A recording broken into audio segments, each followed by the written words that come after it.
பிரம்மா குரு விஷ்ணு குரு தேவோ மகேஸ்வரக குரு சாட்சாத் பரபிரம்மம் தஸ்மை ஸ்ரீ குருவே நம. ஓம் ஸ்ரீ ராஜகணபதியனை போற்றி போற்றி. ஓம் ஸ்ரீ லோபாமுத்திரை சமேத ஸ்ரீ அகத்திரையா போற்றி போற்றி. அஸ்ரோ மயிலம் முத்து உங்களோடு. ராசிகளின் தன்மைகள் என்ற வரிசையில் இன்று நாம் காணவிருக்கும் ராசி விருச்சிக ராசியாகும். இந்த ராசி செவ்வாய் பகவானின் மற்றொரு ராசியாக இந்த ராசி திகழ்கின்றது. விருச்சிகம், செவ்வாய் பகவான் இந்த ராசியில் ஆட்சி பலம் பெறுகின்றார். சந்திர பகவான் சத்தற்ற நிலை, அதாவது நீச்சம். இந்த ராசியில் உச்சபலம் பெறும் தன்மை அப்படிங்கிறது இல்லை. ஆனால் உத்தரகாலாமிர்தம் நூலில் அதன் ஆசிரியர் இந்த ராசியில் ராகுவோ அல்லது கேதுவோ நிற்கின்ற பொழுது அவர்கள் பலம் பெறுவதாக தனது நூலில் ஆசிரியர் குறிப்பிட்டுள்ளார். ஆக இந்த நிலைப்பாட்டை பொறுத்தவரை உங்களுக்கு ஒத்து வந்தது அப்படின்னாக்கா இதை நீங்கள் அக்செப்ட் பண்ணிங்க, அப்படி இல்லை அப்படின்னாக்கா கடந்துடலாம்.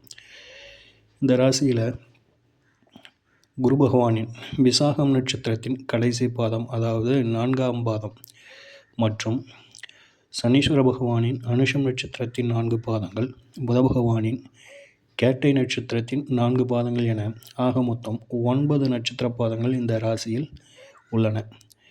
இந்த ராசியின் உருவம் தேல். இந்த ராசி பெண் ராசி, ஸ்திர ராசி, நீர் ராசி, மோட்ச தத்துவ ராசி, மௌன ராசி, ஊமை ராசி, பலகால் ராசி, இரட்டைப்படை ராசி. உறுப்புகளில் பாலினக்குறியை குறிக்கின்றது. மாதங்களில் கார்த்திகை மாதம், நிறங்களில் சிவப்பு நிறம், திசைகளில் வடக்கு திசை. இப்போது மேலே சொல்லப்பட்ட அனைத்து செய்திகளும் இந்த ராசியின் அடிப்படை தன்மைகள்.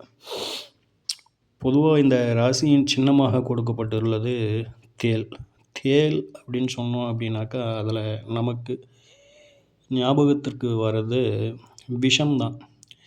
ஆக இந்த ராசியில் பிறந்தவர்கிட்ட நம்ம கொஞ்சம் பக்குவமாக பழக வேண்டிய சூழ்நிலை காணப்படுகின்றது. எப்பயுமே இவங்ககிட்ட பழகும்பொழுது அல்லது பேசுகின்ற பொழுது, வார்த்தைகளை கையாளுகின்ற பொழுது இந்த ராசியில் பிறந்தவர்களிடம் நம்ம ரொம்ப கவனமாக இருக்கணும். அப்படி இல்லாத பட்சத்தில் அவங்க அந்த தேள் கொட்டுற மாதிரியே அவங்களுடைய நடவடிக்கைகள், அவங்களுடைய சொற்கள் நம்மளை தாக்குகின்றது அப்படிங்கிறத நாம் உணரும் தருணம் நமக்கு கிடைக்கின்றது. நல்லா அவங்கக்கிட்ட நல்லா ஜாலியாக இருக்கலாம், நல்லா ஜாலியாக பேசலாம், ஏன் அவங்கள தூக்கி கொஞ்சி விளையாடலாம், இப்படி என்ன வேணாலும் செய்யலாம். ஆனால் ஒரு வரம்பு மீறி நம்ம அவங்கக்கிட்ட போகக்கூடாது அப்படிங்கிறது தான் இதில் நம்ம புரிஞ்சிக்க வேண்டிய ஒரு விஷயமாக இருக்கின்றது. அப்போது அவங்கக்கிட்ட கொஞ்சம் டிஸ்டன்ட் மெயின்டைன் பண்ணுறது கொஞ்சம் நல்ல விஷயம். மற்றபடி இந்த ராசியை பொறுத்தன வரலாம் ஒரு அற்புதமான ராசி அப்படின்னு சொல்லிட்டே சொல்லலாம். ஏன் அப்படி சொல்கிறோம் அப்படின்னாக்கா, ஒளி கிரகங்கள் என்று சொல்லக்கூடிய சந்திர பகவானும் சூரிய பகவானும் இந்த ராசிக்கு தர்ம கர்மாதிபதி யோகத்தை வழங்கும் அதிபதிகளாக இந்த ராசிக்கு திகழ்கின்றார்கள். இந்த ஒளி கிரகங்கள் இத்தகைய கேந்திர கோணம் அப்படிங்கிற ஒரு நிலைப்பாடோடும் தர்ம கர்மாதிபதி யோகம் தரும் நிலைப்பாடும் வேறு எந்த ஒரு ராசிக்கும் கிடைக்கிறதில்ல. இந்த விருச்சிக ராசிக்கு மட்டும் அந்த ஒரு நிலைப்பாடு உண்டு. அதே போல் செவ்வாய் அப்படிங்கிறவர் ஒரு நிலமகன், பூமிகளுக்கு சொந்தக்காரர்.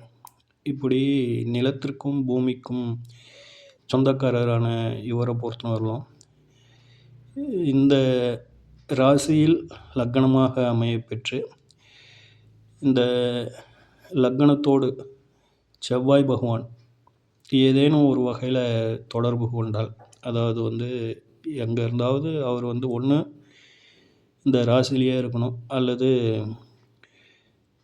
மேஷத்தில் இருந்தாக தனது 8ஆம் பார்வையாக விருச்சிகத்தை பார்ப்பார். அதே போல்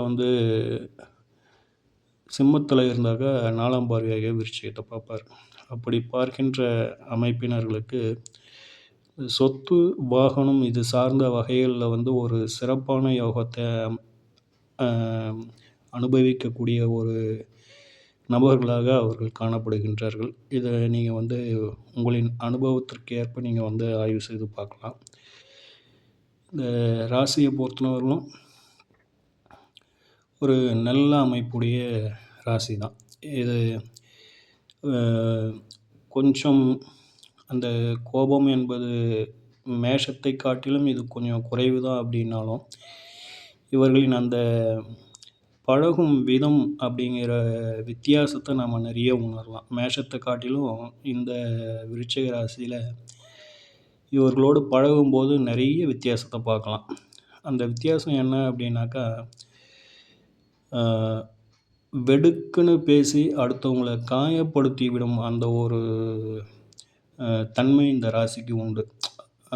பட்டுன்னு ஒரு விஷயத்தை வந்து சொல்லிடுவாங்க. அதனால் வந்து யார்கிட்ட இவங்க பேசினாலும் அவங்க தான் வந்து கொஞ்சம் எச்சரிக்கையாக நடந்துக்க வேண்டிய ஒரு சூழல் காணப்படுகிறது அப்படிங்கிறது தான் ஒரு யதார்த்தம். இந்த விருச்சிக ராசியின் தன்மைகள், அதை பற்றிய ஒரு சிறு விளக்கங்கள் உங்களுக்கு பயனுள்ளதாக இருந்திருக்கும் அப்படின்னு சொல்லிட்டு நம்புகின்றோம். ஓம் ஸ்ரீ ராஜகணபதியின் ஐயா அவர்களின் ஆசியோடும், ஓம் ஸ்ரீ லோபாமுத்திரை சமேத ஸ்ரீ அகத்தியர் ஐயா அவர்களின் அருளோடும் வாழ்வில் அனைவருக்கும் நலமும் வளமும் கிடைக்கப் பெற்று ஆனந்தமும் மகிழ்ச்சியும் என்றென்றும் நிலைத்திருக்கட்டும்.